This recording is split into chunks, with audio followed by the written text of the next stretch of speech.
Crane पक्षी के बारे में कुछ अनसुनी बातें जो शायद ही आपको पता होगा। इनकी लगभग 15 प्रजातियां पाई जाती हैं। क्रेन दुनिया के सभी महाद्वीपों में पाए जाते हैं, सिवाय दक्षिण अमेरिका और अंटार्कटिका को छोड़कर। सारस क्रेन भारत का सबसे ऊंचा उड़ने वाला पक्षी है। इनकी लंबाई 1 से 1.5 मीटर तक हो सकती है।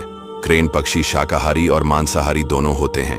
इनका जीवन काल की बात की जाए तो ये 20 से 30 साल तक जिंदा रह सकते हैं। ऐसे साइंस फैक्ट देखने के लिए एनिमल जोन को सब्सक्राइब कर लीजिए।